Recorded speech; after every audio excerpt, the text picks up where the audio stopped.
இந்த week Monday night ரா சுமாரா தான் இருந்துச்சு.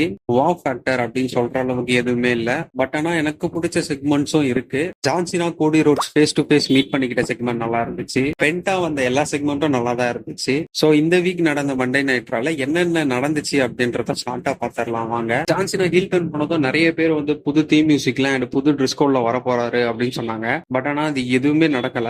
நம்ம ஜான்சினாவை எப்படி பார்த்தோமோ அதே மாதிரி தான் வந்தாரு. அண்ட் ஆடியன்ஸ் எல்லாம் பயங்கரமா அவரை பூ பண்ணாங்க. சீனா சச், சீனா சோல்ட் அவுட் அப்படின்னு சொல்லிட்டு நிறைய வேர்ட்ஸ் எல்லாம் யூஸ் பண்ணி ஜான்சினாவை மூவ் பண்ணாங்க. பட் ஆனா ஜான்சினா ஹீல் டர்ன் பண்ணதுக்கு ஒரு பாயிண்ட் இருக்கும்ல, அதை வந்து ஸ்ட்ராங்கா சொல்லியிருந்தாரு. இவ்வளவு நாள் நான் உங்களுக்கு பிடிச்ச மாதிரி இருந்துட்டேன் அண்ட் நீங்க எக்ஸ்பெக்ட் பண்ண கேரக்டரா நான் சேஞ்ச் ஆகி ஒர்க் பண்ணிட்டு இருந்தேன். இனிமே நான் அப்படி ஒர்க் பண்ண மாட்டேன். சோ இந்த ஃபைனல் ஃபேர்வெல் டூர்ல எனக்கு பிடிச்ச மாதிரி நான் இருந்துக்கிறேன் அப்படின்னு சொல்லிட்டு ஸ்ட்ராங்கா சொன்னாரு. ஆடியன்ஸ் சைட்ல இருந்து கோடி ரோட்ஸுக்கு பயங்கரமா சேர் பண்ணாங்க. அண்ட் இதை சொல்லி அவனும் என்ட்ரன்ஸ் வந்து கொஞ்சம் லாங் டைம் வச்சிருந்தாங்க, கொஞ்சம் இழுத்தடிக்கிற மாதிரி இருந்துச்சு. பட் ஆனா நேர்ல பார்க்க பயங்கரமா இருக்கும்னு நினைக்கிறேன். இவ்வளவு நாள் பார்த்த ஜான்சினா நீ இல்ல, சோ அவனை என் கூட சேலஞ்ச் பண்ண சொல்லு, ரெசில்மேனியா 41ல நான் அவங்க கூட ஃபைட் பண்றேன் அப்படின்னு அங்கிருந்து சொல்லிட்டு போயிட்டாரு. அண்ட் அதுக்கப்புறமும் ஜான்சினா எதுவுமே பேசாம அங்கிருந்து மைக்கை டிராப் பண்ணிட்டு கிளம்பிட்டாரு. ஓவரால் இந்த செக்மெண்ட் வந்து ஓகேவா தான் இருந்துச்சு, நான் நினைச்ச மாதிரியே இல்ல. ரெண்டு பேருமே பயங்கரமா பேசி சண்டை போடுவாங்கன்னு எதிர்பார்த்தேன். பட் ஆனா அந்த மாதிரி எதுவுமே நடக்கல. சோ நெக்ஸ்ட் வீக் நடக்க போற மண்டே நைட்ரால ஜான்சினா வர போறாரு. சோ அப்பயாச்சும் எதனா நடக்குதான்னு சொல்லிட்டு பார்ப்போம். சோ ஓவரால் இந்த செக்மெண்ட்டுக்கு நான் 3.5 பாயிண்ட்ஸ் கொடுப்பேன். நீங்க எவ்வளவு பாயிண்ட்ஸ் கொடுப்பீங்க அவுட் ஆஃப் 5ன்னு சொல்லிட்டு கமெண்ட்ல சொல்லுங்க. அடுத்தது பென்டா வர்சஸ் கைசருக்கான மேட்ச். இந்த மேட்ச் எப்பவுமே நார்மலா நடக்கிற மேட்ச் மாதிரி இருக்கும்னு தான் நினைச்சேன். பட் ஆனா சேர்லாம் யூஸ் பண்ணி ரெண்டு பேருமே பயங்கரமா ஃபைட் பண்ணிக்கிட்டாங்க. அண்ட் இந்த மேட்ச்ல பென்டா தான் வின் பண்ணாரு. வின் பண்ணி முடிச்சதுக்கு அப்புறம் அவரோட நெக்ஸ்ட் பிளான் கேட்டிருப்பாங்க.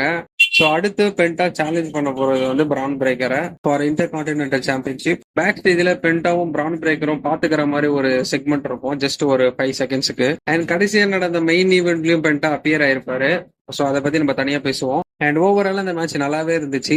5 பாயிண்ட்ஸுக்கு நான் 4 பாயிண்ட் கொடுப்பேன். அண்ட் பென்டா வந்து ஐசி டைட்டில் வின் பண்ணுவாருன்னு சொல்லிட்டு நீங்க நினைக்கிறீங்களா அப்படின்னு சொல்லிட்டு கமெண்ட்ல சொல்லுங்க. யூஎஸ்கையும் பியாங்காவும் கான்ட்ராக்ட் சைன் பண்ண வந்திருப்பாங்க ரெசில்மேனியா 41ல நடக்க போற மேட்ச்சுக்கு. அப்போ ரியா ரிப்ளி வந்து ரெண்டு பேருமே அட்டாக் பண்ணிட்டு கான்ட்ராக்டையும் சைன் பண்ணிடுவாங்க. அவங்களும் கான்ட்ராக்ட்ல சைன் பண்ணிட்டதுனால அவங்களும் மேட்ச்ல இருப்பாங்களா அப்படின்னு சொல்லிட்டு கேட்டீங்கன்னா இன்னும் அபிஷியலா எந்த ஒரு கன்ஃபர்மேஷனும் வரல. பட் ரூல்ஸ் படி பார்த்தா கான்ட்ராக்ட்ல சைன் இருக்கணும். சோ ரியா ரிப்ளி சைன் பண்ணிட்டாங்க. என்னதான் ட்ரிபிள் த்ரெட் வச்சாலும் யூஎஸ்கை தான் வின் பண்ண போறாங்க. ஏன்னா இப்பதான் அவங்க சாம்பியன் ஆயிருக்காங்க. சோ கண்டிப்பா அவங்க கிட்ட இருந்து சீக்கிரமா பறிச்சிட மாட்டாங்க. J Uso vs Aston theory. இந்த மேட்ச் எதுக்கு வச்சாங்கன்னே தெரியல. ஏன்னா என்ட்ரன்ஸ் லாங்கா இருந்துச்சு. ஜே ஊசோ சீக்கிரமா டிஃபீட் பண்ணிடுவாரு ஆஸ்டன் தியரிய.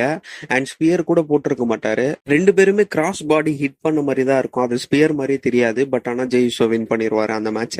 அண்ட் இந்த மேட்ச் யூடியூப்லயும் அப்லோட் பண்ணிருப்பாங்க. லைக்கை விட டிஸ்லைக் தான் அதிகமா இருந்திருக்கும். அண்ட் இந்த மேட்ச்ல ஆஸ்டன் தியரிய மொக்க பண்ணிட்டாங்க. அது மட்டும் இல்ல, மேட்ச் வின் பண்ணதுக்கு அப்புறம் குந்தர் வந்து அட்டாக் பண்ணிருப்பாரு ஜே ஊசோவை.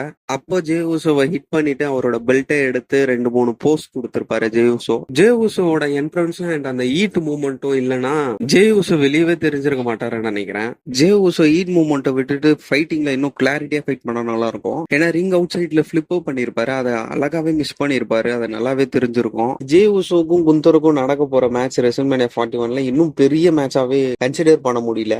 ஆனா ஜே ஊசோ தான் வின் பண்ணுவாருன்னு நினைக்கிறேன். எல்டபிள்யூஓ vs அமெரிக்கன் கிரீட் மேட்ச் நடந்துச்சு. இந்த மேட்ச்ல எல்டபிள்யூஓ வின் பண்ணிட்டாங்க. எப்பவும் போலதான் அமெரிக்கன் மேட்ல இருந்து அந்த மிஸ்டி பர்சன் வந்து எல்டபிள்யூஓ அட்டாக் பண்ணிருப்பாரு. அண்ட் அந்த மிஸ்டி பர்சனுக்கு நேமும் வச்சிருக்காங்க கூஃபின்னு சொல்லிட்டு. நல்லாவே தெரியுது அது சாட் கேபிள் தான் சொல்லிட்டு. அண்ட் அவரை வச்சு காமெடி பண்ணிட்டு இருக்காங்க. என்ன பண்ண போறாங்கன்னு தெரியல. அண்ட் இந்த ஸ்டோரி லைனை எப்படி கொண்டு போறாங்கன்னு கூட தெரிய மாட்டேது. சோ என்ன நடக்குதுன்னு வெயிட் பண்ணி பார்ப்போம். வரப்போற ஃப்ரைடே நைட் ஸ்மாக் டவுனுக்கு செத் ராலின்ஸ் வர போறாரு, அதை தான் வந்து கன்ஃபார்ம் பண்ணியிருந்தாரு. அண்ட் ஸ்மாக் டவுனுக்கு Roman Reigns, CM Punk and Seth Rollins 3 பேருமே வர போறாங்க. சோ பயங்கரமா இருக்க போகுது. அண்ட் 3 பேருமே நம்ம ஒரே ஸ்டேஜ்ல பார்க்க முடியும். சோ ஃப்ரைடே நைட் ஸ்மாக் டவுனை எப்படி கொண்டு போறாங்கன்னு சொல்லிட்டு பார்ப்போம். அதுக்கு நீங்க என்னோட சேனலை சப்ஸ்கிரைப் பண்ணிருக்கணும். தொடர்ந்து நான் ரெஸ்லிங் அப்டேட் வீடியோஸ் எல்லாம் போடுவேன். சோ அதை பார்த்து நீங்க தெரிஞ்சுக்கலாம். அண்ட் கடைசி மெயின் ஈவெண்டா நடந்தது பிரான் பிரேக்கர் vs ஃபின் பேலர். இந்த மேட்ச்ல பிரான் பிரேக்கர் தான் வின் பண்ணாரு. தெரிஞ்சோ தெரியாமலையும் டாமினிக்னால ஃபின் பேலர் லூஸ் பண்ண மாதிரி காமிச்சிருப்பாங்க. அண்ட் வின் பண்ணதுக்கு அப்புறமும் ஜட்மெண்ட் டேல இருக்கிற டாமினிக் மிஸ்டீரியோ அண்ட் கார்லிட்டோ ரெண்டு பேருமே சேர்ந்து பிரான் பிரேக்கரை அட்டாக் பண்ணதுனால அங்க பென்டா சேவ் பண்றதுக்காக வந்திருப்பாரு.